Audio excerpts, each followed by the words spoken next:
I wanted to take a second and go through actually what's in the book. So I've been talking, and I know there's been a couple posts with me just talking, blah, blah, blah. I promise I'm not going to keep that up. We're going to get back to the lessons. But I wanted to actually go through the book so that if you happen to order it, you would know exactly what you're getting. This book, I started writing back in January.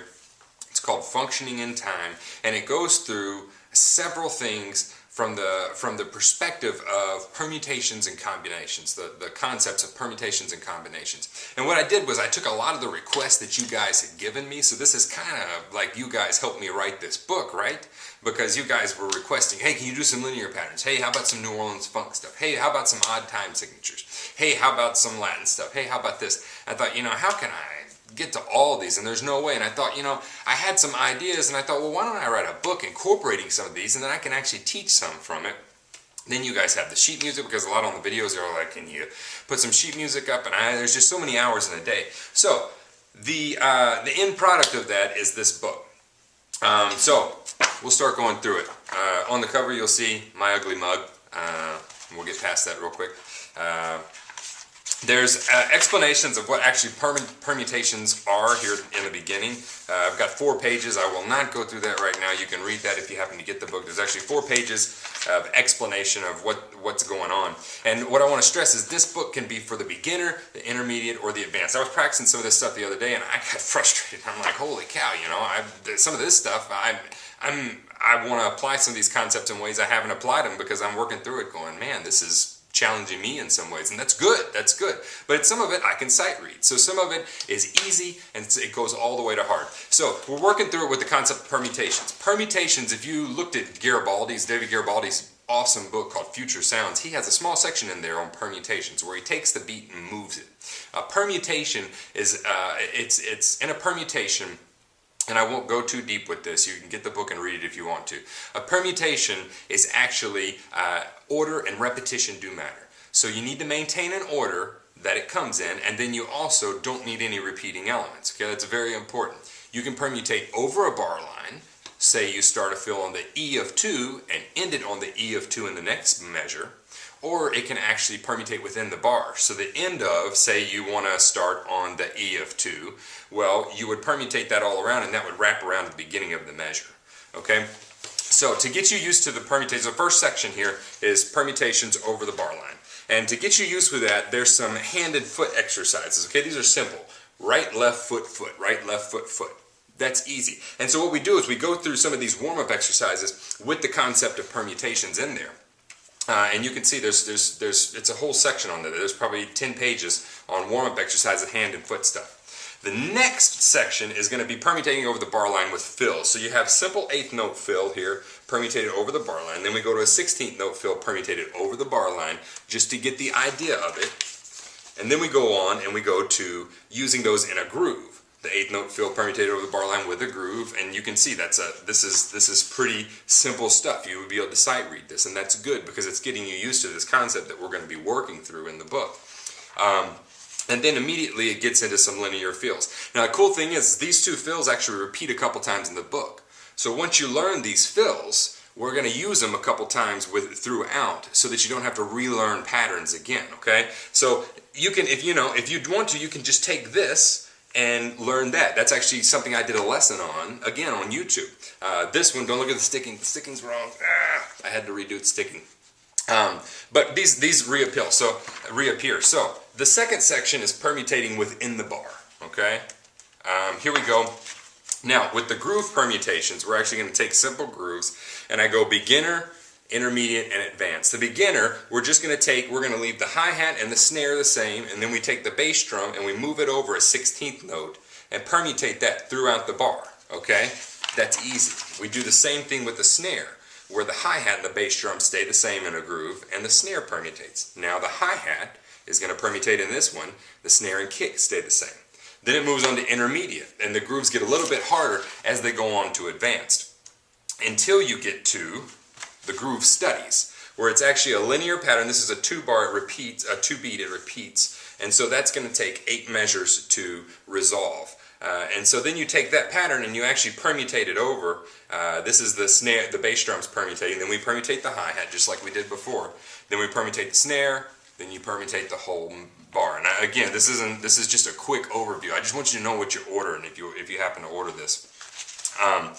Going on, blah, blah, blah. Now to have some fun. These are some of you guys' requests, okay? Somebody requested, hey, I posted a while back on Facebook, and I know some of you guys pay attention, some of you guys don't. If you're not following me on Facebook, find me on there. I talk all the time on Facebook. But I asked you guys, hey, if I were to write a book, what would you want to see in it? And I got linear patterns, linear fills. I got some odd time signatures, some New Orleans funk.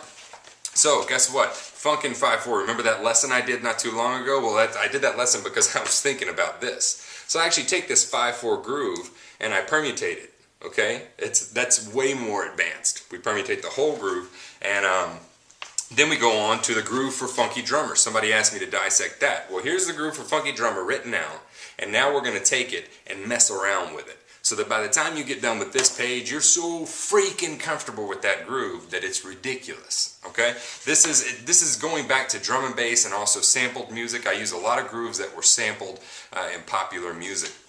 This is one of my favorite grooves. This is the intro groove for Chicken Struck by the Funky Meters. Bada boom, ba ba ba boom, ba ba bada boom, ba ba ba boom. That's a killer groove. I permutate that by eighth notes because you don't always have to permutate by 16ths. You can permutate by any subdivision you want. The next one is a samba groove. I did a lesson on this exact groove on the YouTube page, so you can go to the breakdown of that. And now I'm taking that and I'm messing with it, and we're gonna go through and rearrange it. Then we have Samba Groove 2. This one's cool because this one just permutates the snare pattern, and so it gets you used to doing different hits on different parts of the beat and taking this snare line, bap, bap, bap, bap, bap, boom, boom, and messing around with that and moving it around so that you not only have this groove, but this groove can become 16 different grooves, and so you're not just whirling one samba groove if you learn this. If you know the concept of permutating that, you've learned 16 different ones. That's cool. That's cool. Okay, so this next one is the fill section. I know this is getting boring. Go grab a cup of coffee, but seriously, I want you guys to know what you're getting before you get this book. I don't want you to get it if you don't want to get it.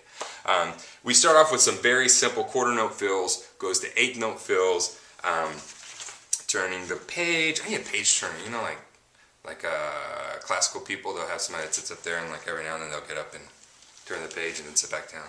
Get them turn the page. Any one of those people. This is 16th note. This is a simple fill. That's it, around the toms. And what it does is it kicks over. So instead of going 1, 2, 3, 4, it goes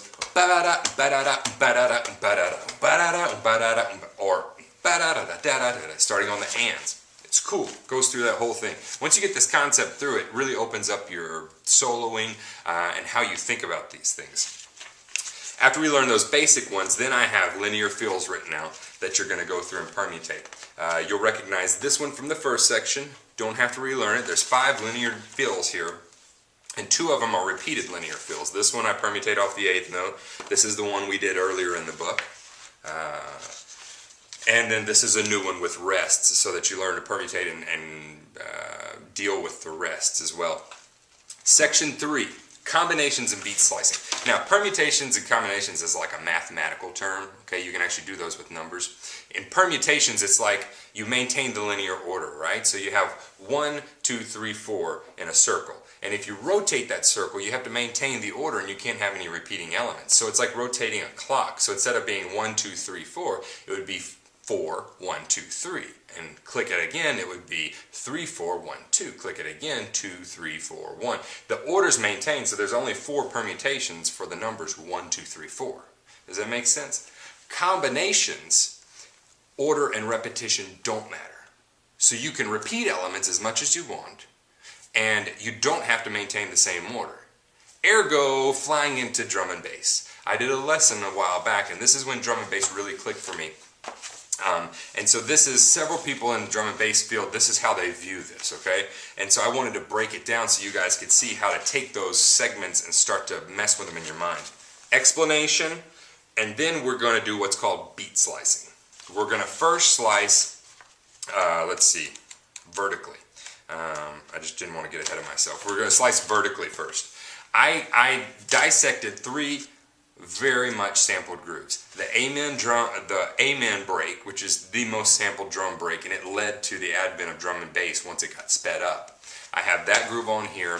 I also have the groove for Here Comes the Meter Man by the Funky Meters. There's a drum break in there. There's a 2-bar groove that was sampled heavily in hip hop. And then I have a sample drum and bass groove. That's a dumbed down version of the Amen groove. Now beat slices is we're going to take these and we're going to actually slice out sections. So I have what's called 2-note slices, which is this. That's the first slice right there. Then we have this. That's a 2/8 note slice, and that's that. So you can see, and then we take them and we apply them. And you can mix and match these and repeat them as much as you want. We move on to do 3-note slices of this same groove you learned. So if you can play this groove, which is not a hard groove, goom goom back, back a couple go back, back goom goom back, that's that groove. If you can play that, then you can start messing with it, okay? Then we have 4-note slices, examples, and then it goes on to a full page of using 2-note slices, 3-note slices, and 4-note slices, and shows an example of how you can put those together to make a cool drum and bass broken up fill or a solo in a fast funk song, something like that. Then we do that with Here Comes the Meter Man, and we also do that with a typical drum and bass groove. Next is we take all of those grooves we just did, the 2-note, 3-note, and 4-note slices, and then we add 8th note, quarter note, and 16th note rests in there with the slices. So then you really start getting the feel of a true drum and bass song where a DJ's sitting there breaking it up, moving parts around, and then putting a rest and putting this around. It's pretty cool. It's pretty cool stuff. Once I got this concept, drum and bass clicked. It seemed something that was just unreachable for a while because I was like, how do you even think that quick at like 190 BPM? But really it's knowing that simple groove and just knowing how to break it up. I know I'm talking fast, but this is a little bit of a lengthy book. You're getting a lot whenever you buy it. Then we go through drum fills. You can also do combinations with drum fills. So you will recognize this fill from earlier. Don't look at the sticking because I screwed it up. I had to go back and edit that. This is going to be a fill, and we're going to do the same thing. We're going to take out slices of that fill and then rearrange them so that in a solo you can actually have 1-bar fill. And if you know those beat slices, you can actually do a whole solo off of one, 16th note fill, which is so cool to me that you can rearrange those things. I go to 3-note slices and 4-note slices, and the last thing in the book is you can not only slice vertically, which is going to be taking, you're actually going to be taking the whole chunk, the snare, hi-hat, and the kick drum. You can slice vertically. So you can take just the hi-hat, or you can take just the snare, or you can take just the kick.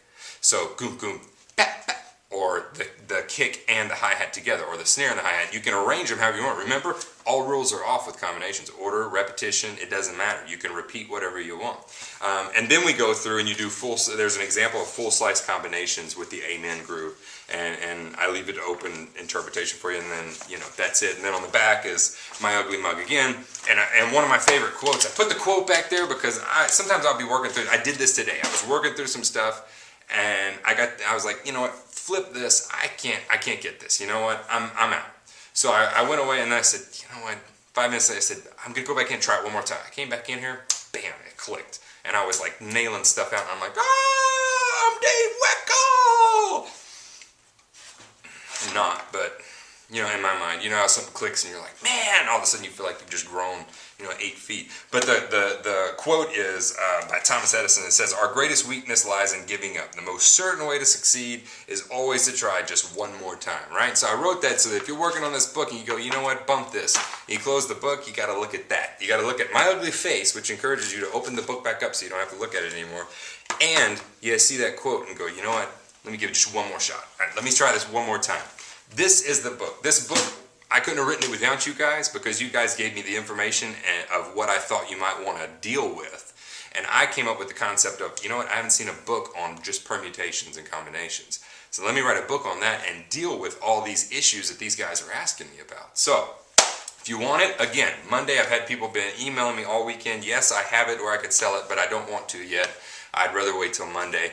It'll be available on hard copy, just like this one right here, or you can get it as a PDF download immediately. I'll have a banner on my YouTube page. I'll put a video out that says, hey, you can go get it, here's the link. It'll be another dumb video of me talking, and then I'll follow that up this next week with about 3 or 4 lessons on the stuff in here and how you can actually take that, and once you learn one of these fills, how you can actually use that, rearrange it, solo with it, and show you that the possibilities really are endless. If you have one fill, you really do have endless possibilities with this, okay? I'm pretty pumped, as you can tell. I haven't been this excited about something in a while because I feel like I didn't write this alone. I feel like you guys helped me write it. So I'm going to be doing another giveaway next week. Holla! I'll be announcing Monday the winner of the hybrid rudiment. I had you guys naming it. Be announcing that, and it's going to be a cool week because I feel like, you know, I feel like I've grown working through this. Some of this stuff I'm working through, I'm like, crap, I can't play this. I got to teach it.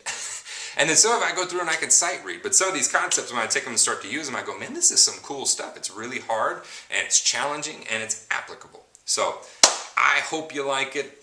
You know, we'll see. A lot of big changes coming around, and I'm excited about it. So you guys are the best, and I'll talk to you next week.